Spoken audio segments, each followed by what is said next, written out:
Dan pemirsa, apa saja yang akan dilakukan Fahri Hamzah dalam babak baru konfliknya dengan PKS? Sudah bergabung dari rumah dinasnya di Senayan, Jakarta, Wakil Ketua DPR Fahri Hamzah. Selamat petang, Bang Fahri.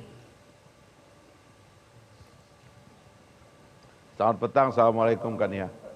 Waalaikumsalam warahmatullahi wabarakatuh. Bang Fahri ingin menanyakan, apakah Anda sudah dibayar ganti rugi sebesar 30 miliar rupiah oleh PKS?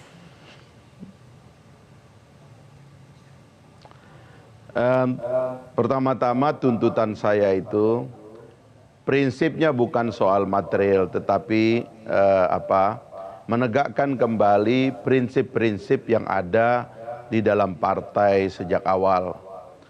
Perkara nanti uangnya ada, saya waktu itu menuntut kepada majelis hakim ada kompensasi 500 juta karena saya ingin memperbaiki partai mulai tingkat 2 jumlah provinsi dan jumlah kabupaten dan kota di seluruh Indonesia kan sekitar 500.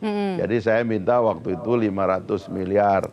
Dikabulkan 30 miliar, itu artinya nanti saya akan bantu perbaiki partai setelah dirusak oleh orang-orang ini.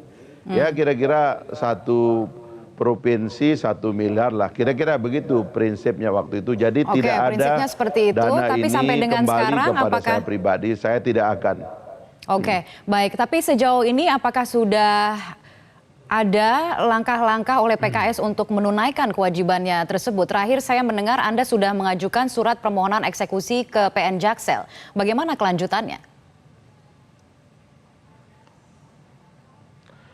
Rupanya jangankan mau menerima keputusan ya atau membayar, menerima keputusan saja itu belum mereka mau lakukan.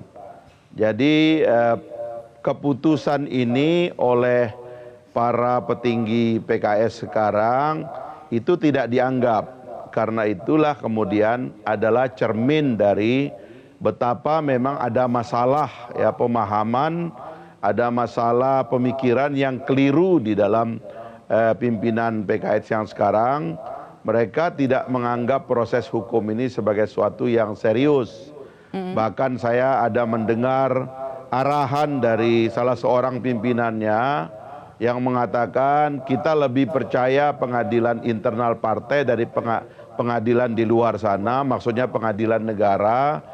Karena dia bilang pengadilan negara itu penuh dengan transaksi, sementara peradilan di dalam partai ini dilakukan oleh orang-orang yang ikhlas dan sebagainya lah kira-kira gitu. Jadi ini memang ada mental yang tidak percaya negara pada prinsipnya, makanya hukum ini juga nggak dianggap oleh mereka. Hukum tidak dianggap, tapi saya juga mendengar bahwa ada rencana dari PKS ingin mengajukan PK terkait persoalan ganti rugi ini sebesar 30 miliar rupiah. Itu dia, jadi akhirnya proses hukum ini dijadikan semacam pelarian saja dari kasus. Dulu waktu pengadilan negeri, mereka datang merayu saya. Mereka bilang, gini aja, islah aja di pengadilan negeri. Apapun keputusannya nanti, partai akan terima, maksudnya pimpinan akan terima, dan tolong Pak Fahri juga terima. Saya bilang oke. Tetapi begitu pengadilan negerinya mengalahkan mereka, mereka langsung banding.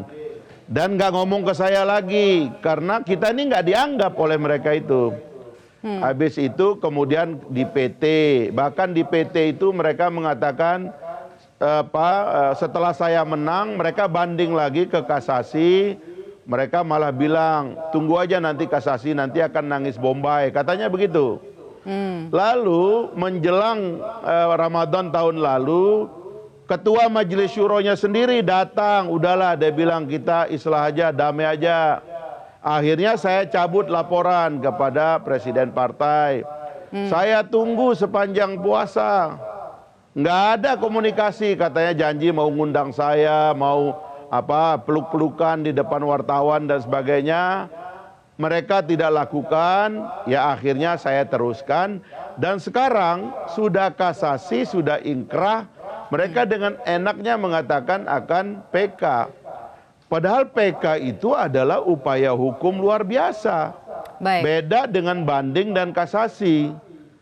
Baik. Artinya orang harus melaksanakan dulu keputusan yang inkrah, baru bisa PK. Dan PK itu harus ada alat bukti yang meyakinkan yang baru, begitu. Tapi kurang lebih uang 30 miliar, uang ganti rugi yang seharusnya dibayarkan ke Anda, yang merupakan bagian dari putusan MA pada waktu itu, kira-kira akan dari mana uang 30 miliar itu didapatkan? Ada kalau tidak salah juga rencana untuk menyita aset PKS, bagaimana persisnya? Ya seharusnya yang bertanggung jawab adalah yang menggunakan kekuasaannya untuk merusak partai. Karena sekarang gini, setelah keputusan pengadilan ini ya, pertanyaannya adalah, lalu salah saya apa sehingga bisa dipecat dari seluruh jenjang keanggotaan? Nah, itunya kan kita akhirnya tahu bahwa oh ternyata ini hanyalah penggunaan kekuasaan di dalam partai yang motifnya adalah power game. Mau menjatuhkan orang yang nggak sependapat dengan mereka karena mereka ada deal dengan pihak lain supaya saya tidak ada lagi di partai, kan itu aja sebenarnya dasarnya. Deal dengan pihak lain maksudnya deal dengan pihak mana, Bang Fahri? Nanti saya ungkapkan secara detail, tetapi karena kita tidak bisa menjawab apa sebetulnya yang menjadi kesalahan saya, sehingga saya layak diberhentikan dari seluruh jenjang keanggotaan, tidak seperti banyak kasus lain di dalam partai yang orang itu bermasalah kiri kanan, termasuk korupsi dan sebagainya, itu tetap dijaga dan tetap sebagai kader sampai sekarang. Lah saya ini nggak ngerti salahnya apa. Nah karena itu kita mencurigai banyak masalah yang saya akan sampaikan suatu hari nanti. Suatu hari nanti. Tadi Anda menjanjikan hari Jumat akan memberikan informasi mengenai persekongkolan di balik tubuh PKS yang ujungnya adalah pada pemecatan Anda.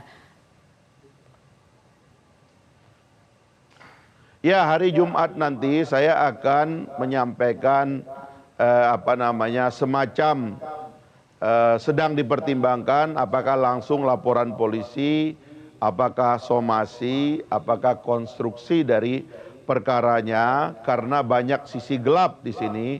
Saya ingin ungkap ini supaya jadi pelajaran bagi kader dalam rangka menyelamatkan partai dalam 77 hari menjelang pemilu ini ya. Saya akan ungkapkan itu dan saya juga akan tunjukkan kepada kader bahwa dalam falsafah perjuangan partai itu ada dua prinsipnya, hidup mulia atau mati syahid. Mulia itu artinya kader itu dimulia, jangan dihancurkan, jangan dipermalu, jangan dirusak. Begitu kira-kira prinsipnya itu. Kira-kira begitu ya. Baik, terima kasih Bang Fahri telah bergabung bersama kami di Prime Time.